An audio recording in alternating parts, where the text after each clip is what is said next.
made with this one of their top priorities for a capital improvement project, just to get this green waste facility going here. Thank you. Our next testifier is Gail Perez, representing herself and family, speaking in support of Communication 761. Hi, I'm here because this is a very important issue for me.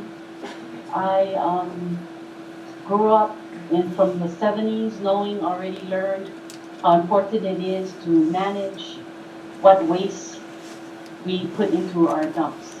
And I moved here in Kohala, though this is my roots of my Ohana, and I speak for all my Ohana, and we're teaching our young ones how to care of the Aina and what is the best way to do this here in Kohala. And I feel that we need to have full management and control of our own waste, because we know what's going on here.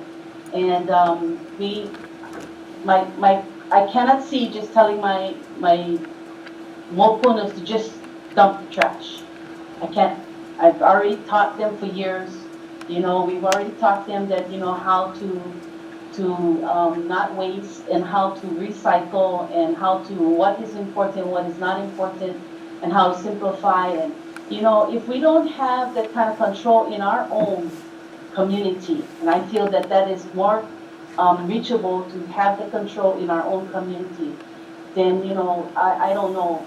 I think that we need to keep the control here. We need to continue to manage our own waste, and that is very important to me. That's all. Thank you very much. I'd like to go, that has to leave, and I'll go to Kona, and then I'll,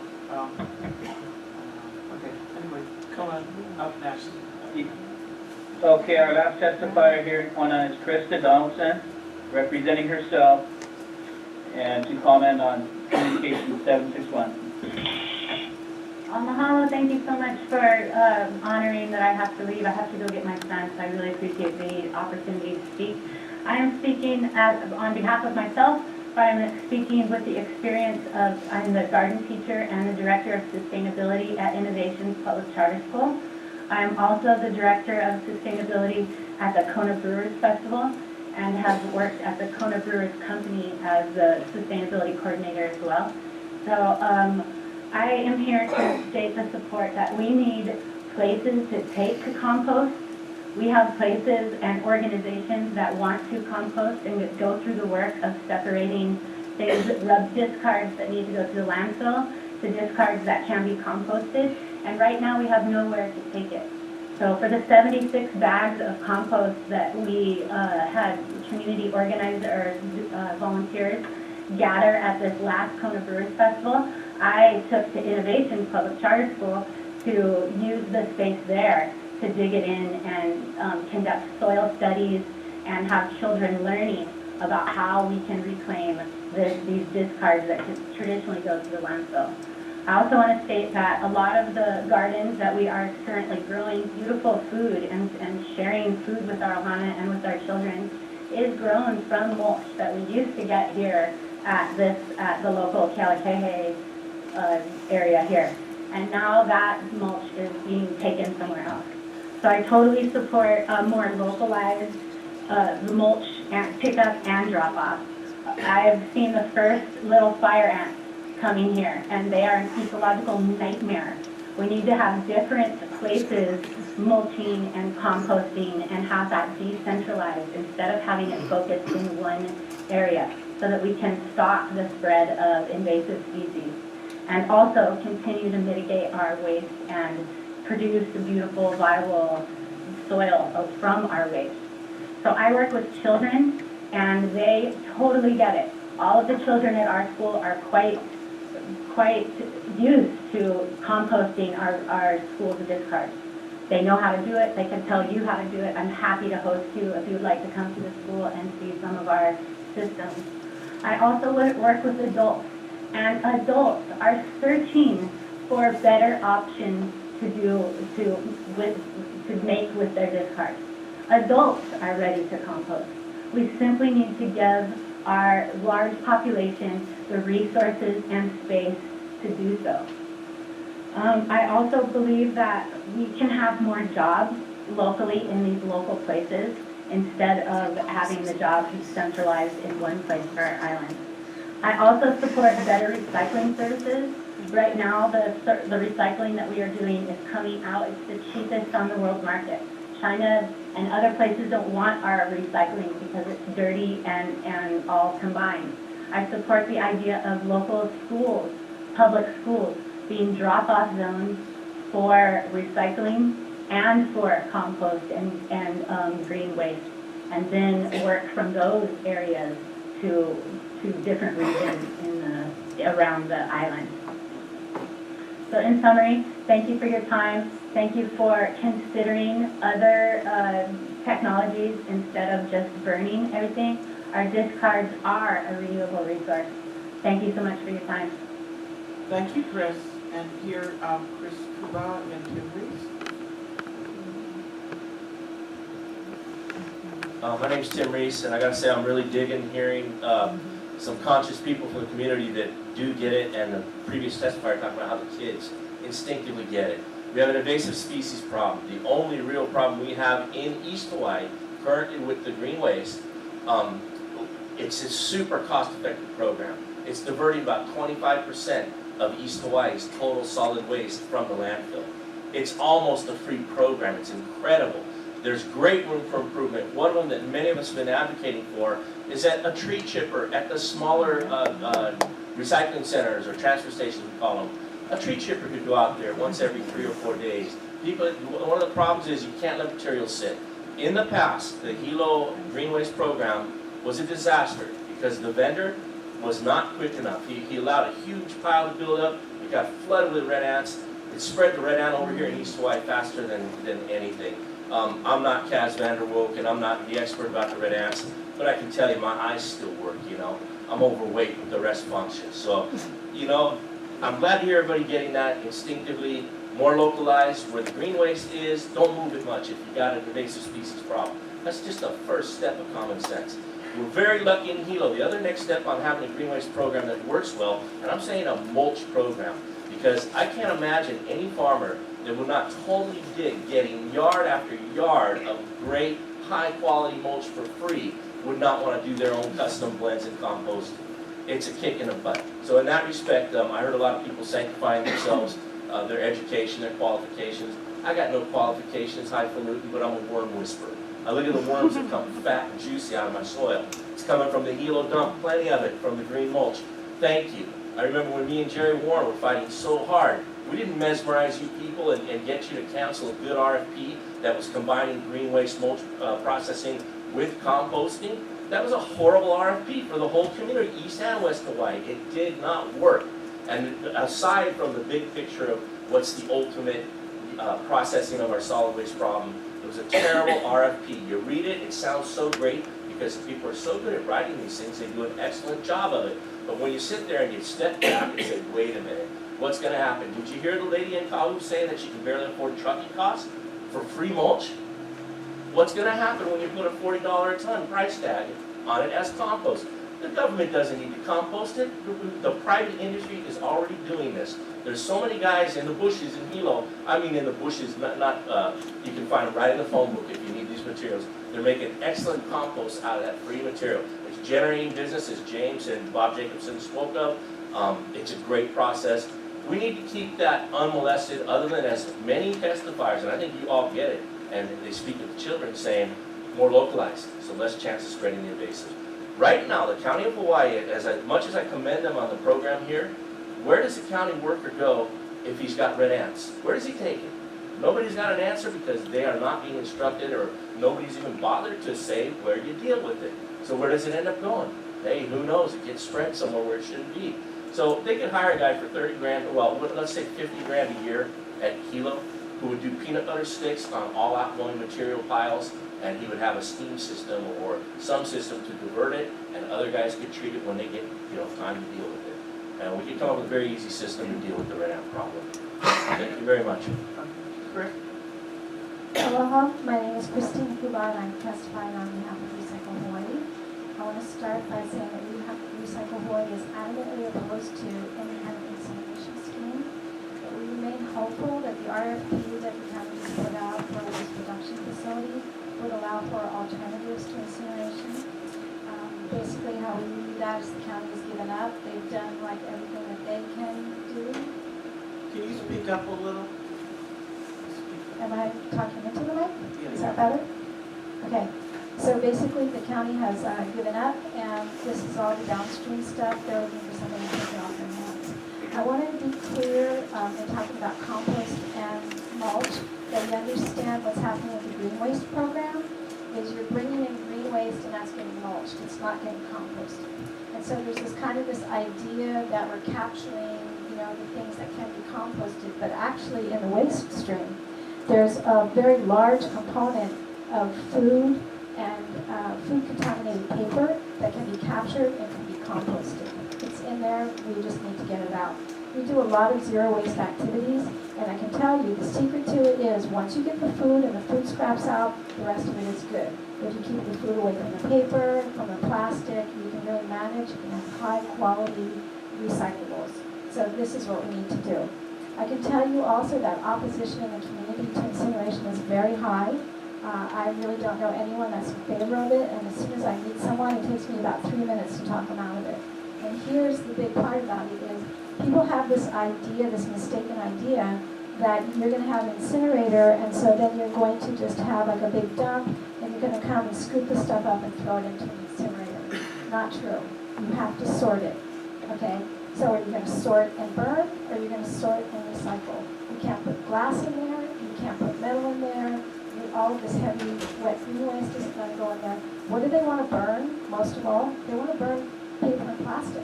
That's what they want to burn. And those are the two easiest things to recycle. So that is what we're supporting. And I can tell you, yeah, about 90% of what I see going into trash cans can be dealt with if you get the food scraps out. Compostables. Compostable plastic, bioplastics, this is the wave of the future. This is what's happening with plastic. So we want to make room for that additional compostable material. It's not going to be just grass clippings. It's not going to be just food scraps. There's going to be this whole transition from plastics that end up in the ocean and kill the life forms there to plastics that are truly biodegradable and compostable. And we need to be ready for that. So as we look at what to do with the waste stream, this 188 tons a day right now that the county doesn't know what to do with, we have to anticipate that there's going to be a greater and greater percentage of that waste stream that is going to be compostable. Thank you very much. The last thing I just would like to say is, you know, when you're looking at this RFP, you're talking about 20 to 30-year time frame because that's what they're looking for the contract. That 20 to 30 years is enough to convert everybody on this island into a zero waste level, you know, participant. Okay, that's enough time. So when we look at that 20 to 30 years, we should say, okay, this is how much time we're going to give ourselves. We're going to start here, and at the end of this, we're going to have everybody on board with zero waste. Thank you. Thank you. Okay, Julie?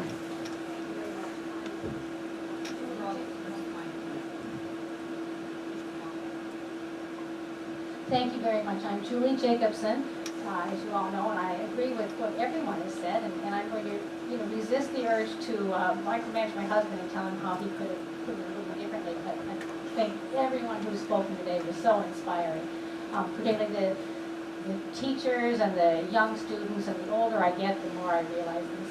And it was about 15 years ago now that I was on the council and hearing the discussions of it, and it seemed like mainly at that time we were characterizing it as an east-west issue, and that the west side just had some sort of intrinsic right to not have materials brought from the east side to Kuluwanahulu. Well, now we've heard about the real situation about Kuluwanahulu and how it does have capacity. We also know we have pollution issues with the Hilo landfill and that we can't keep using it forever. But I think we realized from what's been presented to us that we can, with a zero waste policy, with implementing the laws and policies you have now, plus creating new ones to even further these goals, we can use a zero waste and not need an incinerator. And I just think really what it takes is that you all in your careers will continue to implement what we've got and continue to bring in new progressive legislation to improve it. I think we know that the private sector, even our big industries, are interested in it. I think the only industries that probably aren't interested are those that want to build a facility for us. So I think what you all really need is that you have the information you need to make a really powerful decision, to be the policymakers, to really take this control, to take the reins of this horse and say, regardless of, I mean, I would hope in an ideal world that our mayor could come around and realize the fault of his reasoning and would support the public's interest, the people's interest, the environment's interest to do the right thing. But he may not. I have no, I don't have a lot of optimism, to be honest with you, although I always like to have hope for change. But each of you, and I guess I could say it will take 6 of you, as we all know, to be strong, to just say no to an incinerator. You can do it. You can do it beginning now. You can do it throughout every minute and every day of your career as councilman. I hope you will. This is very important. This is a policy thing that will ripple out and affect us in so many ways forever. Pat Cummins really set me straight. She walked right up to my seat and told me, don't listen to this stuff about too many trucks, or it's not my trash, it's your trash. On the mainland they talk about taking trash to several different states across hundreds of miles. The mileage isn't the issue. The issue is to reduce the number of trucks and the size of their loads and to not be hauling things that don't need to go there.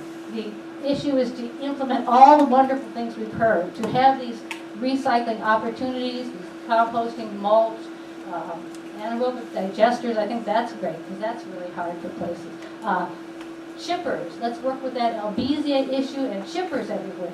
And we could really take care of this. So be strong, everybody. Say no to incinerators. If you have to say no to Mayor Kanoy about it, do it. You will be in the right with the bigger picture, with the environment, with the direction all of this way. As the last thing, Sierra Club has had a policy against it. I believe it's nationwide for, well, I know at least 15 years. And I do know that their latest brochure about the accomplishments of the Sierra Club in Hawaii talked about the bottle bill and what we accomplished with that. And now I wish I could remember the exact number, but they said that the number of cans that aluminum cans that have been taken out of the waste stream could go. And I'm sorry, I don't know. Was it one time? Was it multiple times? But it could go to the moon at least once. And all of you, if any of you are Sierra Club members, look at your latest thing and you can find out how many times to the moon our cans can go. So let's just do the right thing. Thank you very much. Thank you. Okay, Corey Horton. Good afternoon, council members. Comment on Communication 761 on solid waste. Thank you for having this presentation. I just want to comment briefly on this article that was published in the Herald on a Wiener landfill. And it says that right now the county has to send 200 tons a day to the West Hawaii landfill. But for this proposed waste reduction facility, you have to send 300 tons a day. So that's pretty simple math. That adds up to 500 tons. The article also says last month, the West Hawaii landfill got an average of 263 tons a day. The Hilo landfill got 188 tons a day. The math is a little harder, but it adds up to 451 tons. So where is that extra 49 tons per day going to come from? Are we supposed to make 49 more tons of garbage every day? Thank you. I want to say thank you, Maria, for introducing this presentation. My name is Fernando Salas. And I'm an organic farmer. I was in Hamakua North Agricultural Cooperative for about 10 years. And some of my neighbors, they really want to go organic, but they couldn't go organic because they don't have the means, the ways they tried to go by the dam and hang out and collect the organic matter, but it didn't work out. Few of us went in our own and bought purchased organic IMO from some of the IMO producers on the island, the very first producers. But I myself, I had a problem with one of my neighbors.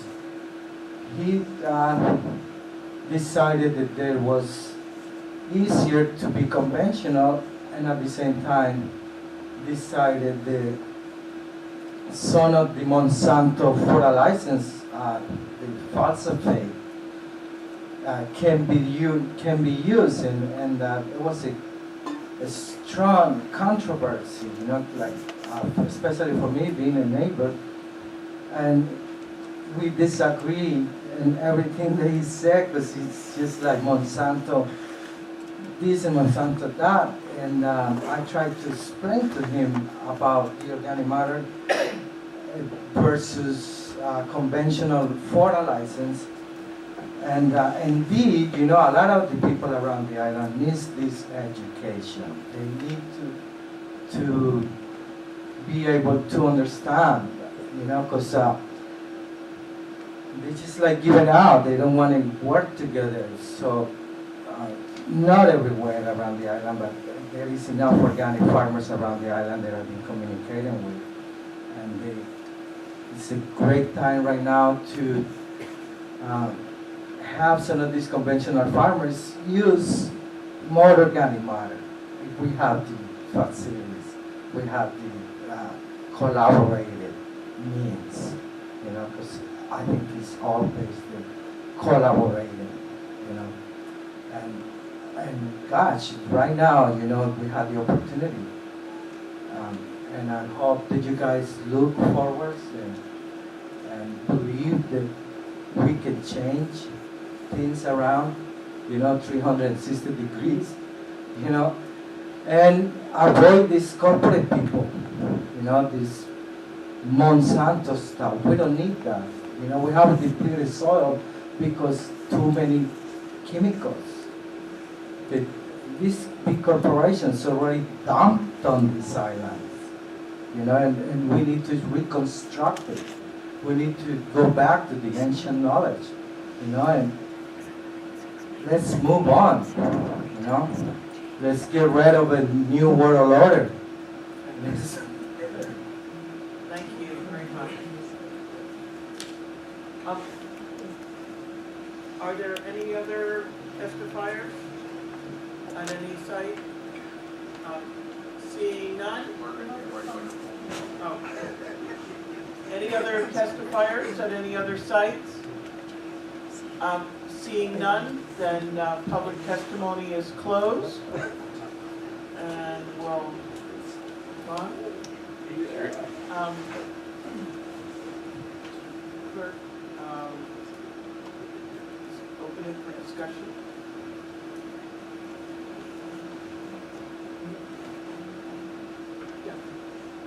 I just wanted to say I appreciated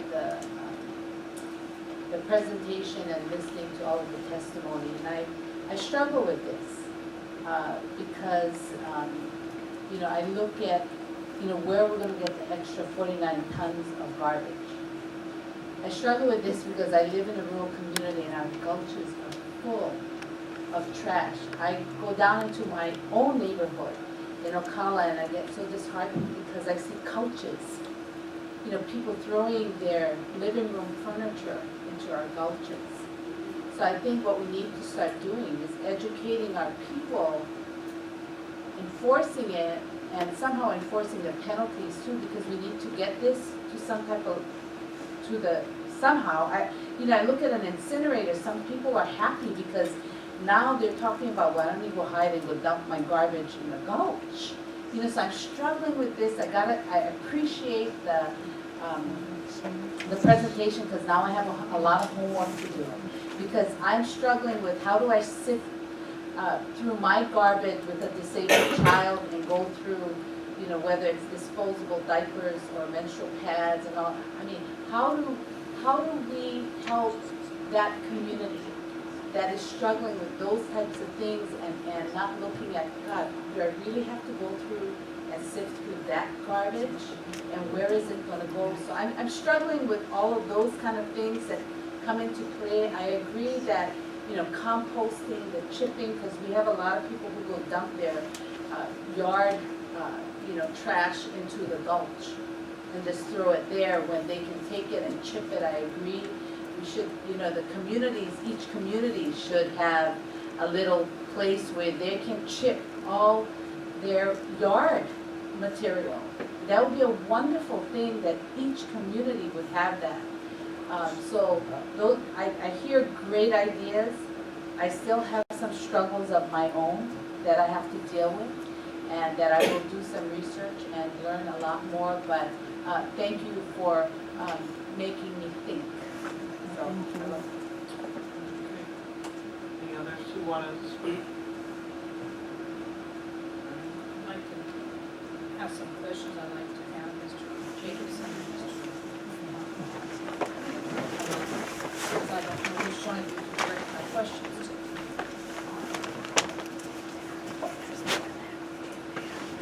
I want to ask some very basic questions. I believe Mr. Jacobson was on the council when the sort station below was built. Is that correct? Yes. James, you said something, pardon me, Mr. Doctor. James, thank you. James, James I know it's James. Anyway, this is a pretty basic question, but I would like you to expand on it if you want to do it. You said invest in separation and sorting. Now, when you say invest, are we talking pieces of equipment? Are we talking labor or what?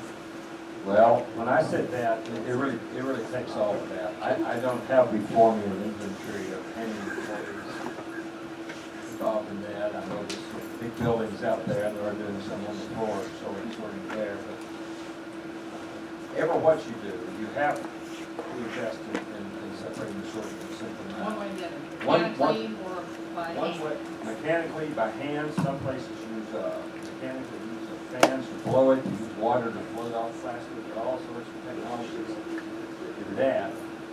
And the place to start sorting, as soon as Margaret gets through with that bag over there, she's not gonna take it, throw it in the recycle.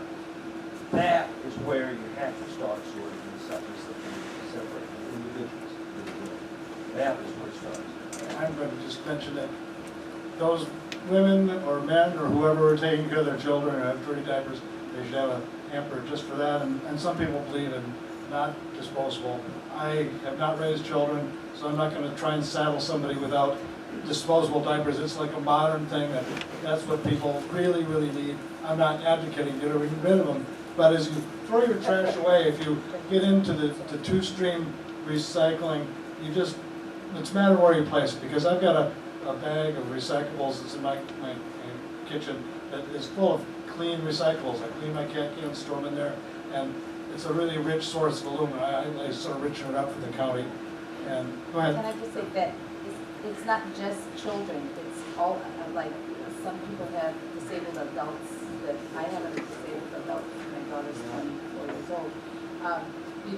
And older people too, you know, you have seniors, we're not just talking about children, when you talk like disposable diapers. But I can only imagine what it would take to have big diapers and wash them. I'm not You know, so, I just wanted to make that clear. But as you throw it in, my wife, when I first really started being firm about it, she'll probably get in trouble about this later, but I was saying, no, you use the little tiny garbage can for the garbage that has to go to the dump, and the big one for the stuff that I can recycle.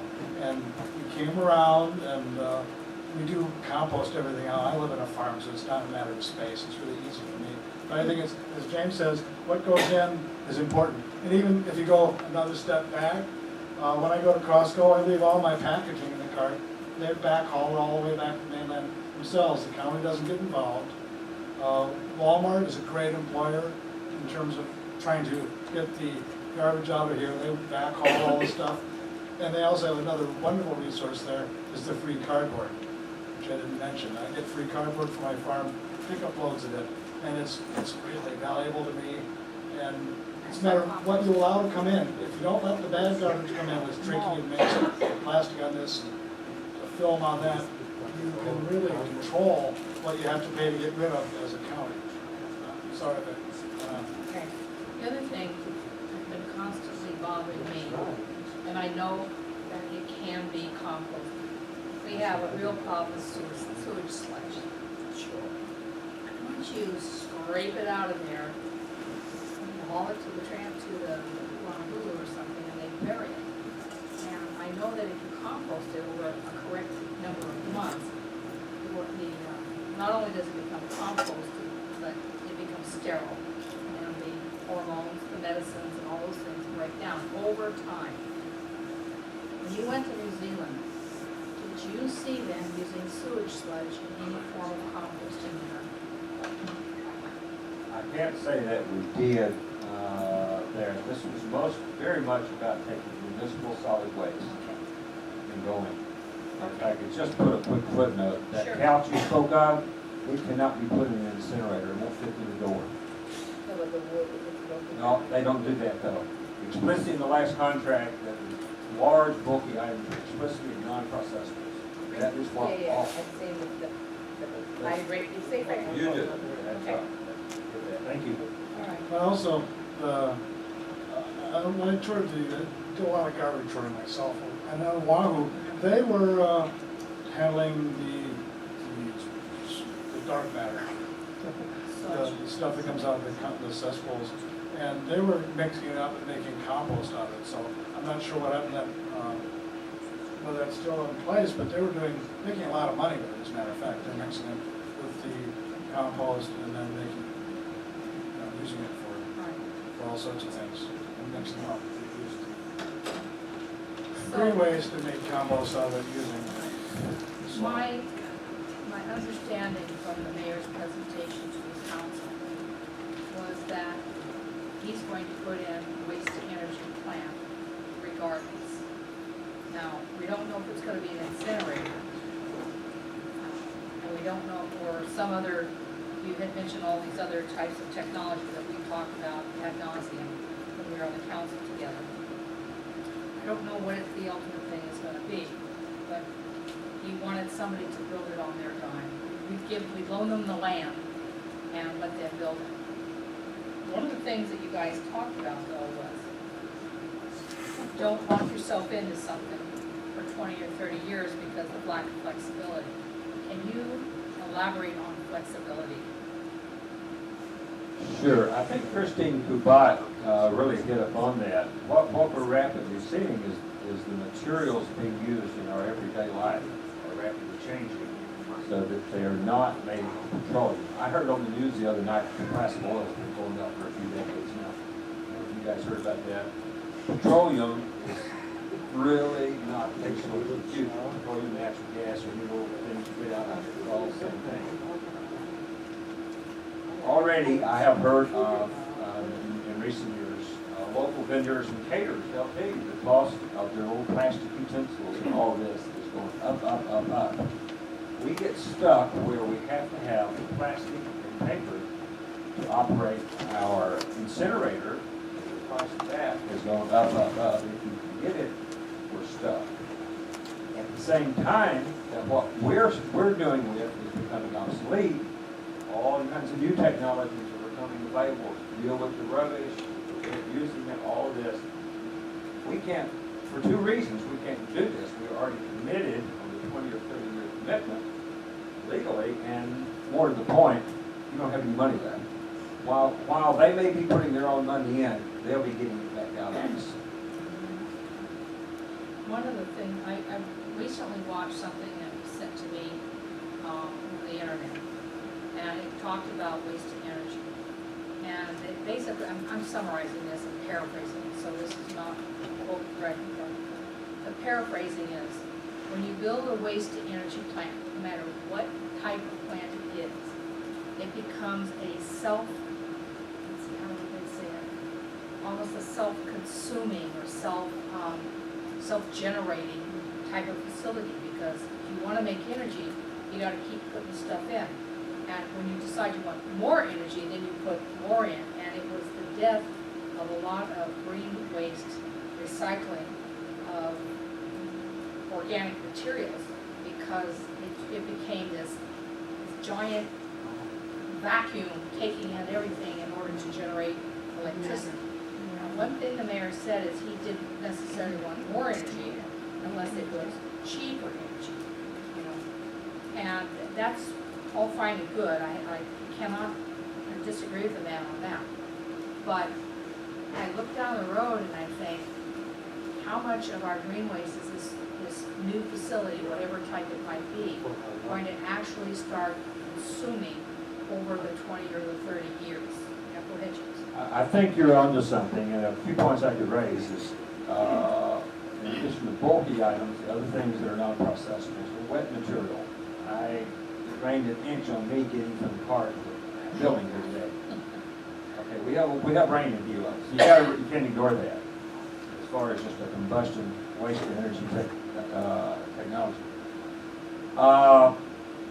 I guess I'll leave it at that, except to point out that if I was going to pick from that list what I think is the lead horse, people have talked about anaerobic digestion.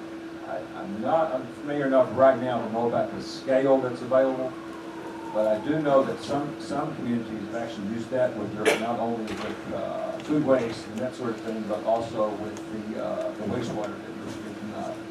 Okay, so your green waste is going to get wet in Hilo. Now, what happens if you got a bunch of green waste going into a combustion incinerator? They crank up their auxiliary fuel. Okay, they don't like to talk about auxiliary fuel, but the contract says when they burn it, the county pays for it. They crank up the auxiliary fuel to get that wet stuff to burn, and it has cost us a bunch more money. It cools the exhaust and get dioxins build up more. Yeah, there are all kinds of other, but just in terms of cold hard cash, it costs us more to try to burn wet stuff. So auxiliary fuel is something that we need to be, as a council, aware of when this thing does come back. Have your eyes open for it, for the auxiliary fuel. Thank you. Thank you very much. Anything else you'd like to comment on? Okay, thank you guys, I'm gonna yield for this time. Oh, wait, I'm not gonna yield. Mr. Greenwell, over in Kona. Kelly? Yes? I have some questions. Can you hear? Yeah, well, first of all, I got your letter and I read it. Okay, and I also got the news article or something that you also sent us. I read that from your letter. But Mr. Greenwell, I would like you to talk about the size of products that you would see going through this system that you're describing, because I have this vision of, sorry about this, I know I'm wrong, but I just want to throw it out there and let you deal with it. Car batteries and aluminum cat food cans and all these other things. Surely you're not saying that those things should go through this process, but I'm going to let you expand on it a little bit. Okay, can you hear me? Yes. Okay. There's another way of looking at solid waste, and that is from the standpoint of what is organic and what is not organic. And the way I like to express this is that everything on this planet is by definition organic, whether it be an engine block or a battery or snake venom or whatever. These things are made up of compounds that are molecular in nature. And what happens in the composting process, the aerobic process, is that the microbes in there break down everything that's in there to a non-molecular stage or a elemental stage. In other words, petroleum, for instance, is made up of carbon and hydrogen and oxygen molecules, and what happens when the bacterium digests this stuff, it breaks it down so that it's in a simple form and it becomes elemental in nature. Now, aluminum and steel obviously combined with oxygen and turns into a product called rust. Glass is actually ground up in the process and comes out to be virtually silica sand. The plastic, all of it gets digested if there's enough time given, and actually the time element is fairly short. It's a matter of weeks. You just have to have the right bacterium, and you have to have the oxygen, and you have to have the moisture in there. Now this is contrary to a lot of what people think, because they think there are a lot of things called toxins out there that really are toxin, and I throw in snake venom because it's very toxic, but it is very organic, and it gives you an example of things that we consider poisonous, but really, if broken down into their simple forms, are nothing more than what occurs naturally. Now, if you take it on a parts per million basis, and you analyze your waste stream for, let's say, lead from car batteries, you will find that on a parts per million basis, there is more lead, 12 times as much lead, in an average Hawaiian lava rock than there is in the waste stream. So there's what you look at when you consider toxins in your finished product. You look at it from the standpoint of how does it compare with what is available, which is naturally occurring dirt, and in our case, what is its value as far as having no dirt at all. And I'm not sure that I'm really completely clear on the concerns here as far as having to do with dirty diapers or plastic labels or all of that. In the process that I've described and I've sent to you the literature on, everything goes through. And it's sifted through at one point or another, and those things that are non-digested go through again. And eventually, virtually all of the compostable material comes out of the stream and is gone into a composting process. There is really no technology involved in it because it's what happens in nature. What we're trying to do in this case, however, is speed up that natural process by 100 or 1,000-fold by handling it in a way so that the microorganisms in there have a chance to digest it. There will be a percentage that is left over that you cannot decompose, and that does go to the landfill. And in all the cases where they have these facilities, it turns out to be somewhere between 12 and 15%, depending on the waste stream. All right, thank you, Mr. Greenwell. I still have an aversion of putting the lead batteries through the process, but that's just a personal bias on my part. Lead is lead. Okay, I'm going to yield at this time, and if anyone else has comments, I'd like to hear. Thank you. I just wanted to say thank you also for the presentation and for everybody's comments today. And, you know, we have a huge job ahead of us to sort through all of the information that's going to be presented to us. But I do remember, I don't know if you heard the mayor's presentation to us, but my fellow council members can correct me if I'm wrong, but I remember him saying that green waste would, well, and also that the waste to energy technology that he would be looking forward to isn't anything similar to what we had been looking at prior. There were new types of technology that could use a lot less and keep them going. And that green waste wouldn't be a part of the equation. Because all of us on this council have expressed our desire to see reuse, recycle, promoted here, first and foremost. So I know we all have a lot more to learn, and there's going to be a long road ahead of us, but I just want to say thank you. And health members can chime in if I just said something that wasn't correct. Thank you.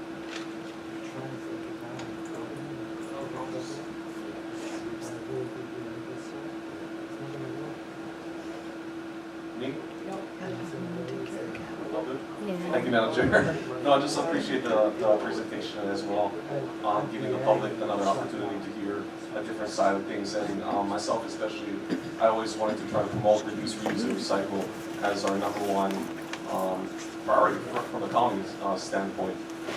But I am also looking forward to the mayor's, to the RFPs that will come back and see what, what's out there, what can they offer us on Hawaii County, whether it's a good thing or a bad thing. I just, give everybody an opportunity to see what can be done. aside from what we're already doing now. But I will keep on pushing the reduce, reuse, recycle, and I think, you know, the community wants it as well. The more education that gets put out there, and what every individual person can do to help with this issue is of utmost importance. So the education, outreach to reduce, reuse, and recycle is really important to myself, and we can just keep on promoting that as a county. But you know, with the mayor's presentation, I am looking forward to seeing what comes back with that in the next few months, and we'll go from there. But in the meantime, thank you again for your guys' presentation. Thank you, Madam Chair. I also want to say thank you for your presentation. And for a second there, I had a feeling of a reunion of council members. I'm seeing a lot of previous council members here. And one of the things that Councilmember Eoff and Councilmember Canula mentioned is our main focus is diversion. We wanted to divert as much as we can away from the landfill. And I feel like right now is the perfect time to be open-minded and letting the mayor do his request. And when it does come before the council, your presentation helped us with some of the questions that we can ask him. And I really appreciate that. One of the things that I've been reading is the Integrated Resource Solid Waste Management Plan. And one of the things that I really like about it is on one of the executive summary, talking about potential future directions. And it talks about projects and programs that may develop that would provide opportunities to process organic materials and convert them into soil products that could be used to support land development, including commercial projects and county projects such as our regional parks. It says that especially in West Hawaii, it is important that the county continue to consider future long-term options that may have synergy with other projects and opportunities. And that's what we all here believe in. And we just need to see that plan and see what he has to come before us, and we'll ask the tough questions. Thank you. Thank you. Okay, any other, anyone else want to comment? It's all right.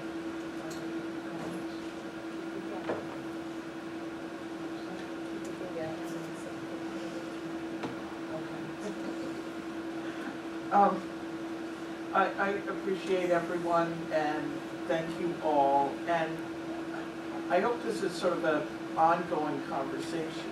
I mean, I really would like to follow this along. You know, I've been spent the past few months time with my daughter in California, and what they're doing right now, or in certain of the towns, is sort of they're just landfilling 15%, and 85% is diversion, and they're sort of any town that's doing incinerators, it's like you're out, you know, like, oh, you better get a stance. And in fact, in like Los Altos, everyone has, in terms of, you know, they've got their glass and their paper and different, all of the different bins. Then there's one for organics. So the whole town, each of these towns are doing a whole community organics, and they are doing it local. The one woman that I spoke to who, she has a cycle, and it is sort of private industry, and she's selling most everything to China. All of this is that they've really good deals, and it's sort of like, well, you're a lot closer to China, you know, it's costing me, we're making money. I mean, she's doing it for a considerable profit.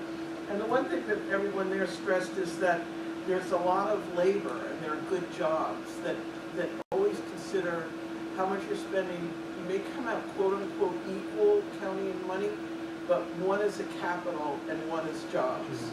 And I hadn't really thought about that, you know, is that really, and they're good jobs. These are people that make. I know that the mayor said that he he's not, his program is sort of doing the non-organics, is where he's focused, but I think, my concerns are along the line of Corey Harden's, is, well, we want to maximize this and not get to where the numbers like what Ms. Poindexter were pointing out, we're dumping a lot of green waste into landfill. A lot of those numbers, that isn't excluding green waste. That's a low point. And I think the one thing in California they also push is that you sort near the source. The more you get people in the habit, and I think people are responsible, in our island there's an even greater consciousness, like in terms of the ocean and what we're doing, impact to learning the kids and all the school programs. And I know I see Sam and Noah at the different farmers markets teaching people with big crowds how to do their own composting in their bucket under the sink.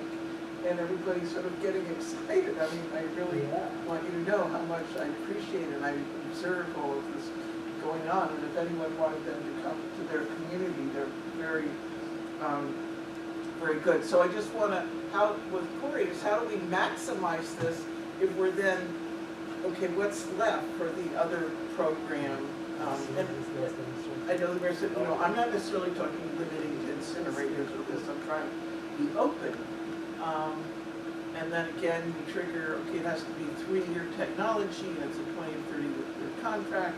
And then I think your point about flexibility, and that all of the products that right now we can use to burn really would be soon, if they're not now, sooner to go to composting, or sooner will be usable in that way. So I think we are a soil-needy island, and the price of oil is going up, and I hope that we all focus on these, the health of the soil issues, and continue going. And let me mention one little plug. May 22nd, I'm working with people at the University of Hawaii in Hilo, and we're working on doing a program on soils and soil health. So that if there's anything that would be interested, I encourage you to find out about that. So, okay, thank you. Any other comments, or else I'm going to ask for a motion to adjourn? Okay, then we are now adjourned. Oh, we have to vote? We have to vote? Yeah. Close file? All those in favor of closing the file? Aye. All those opposed? Right. Okay. Now I vote for Now, thank you very much. What? All those in favor? Aye. Opposed? The meeting is at 1, 2, 3, excused. And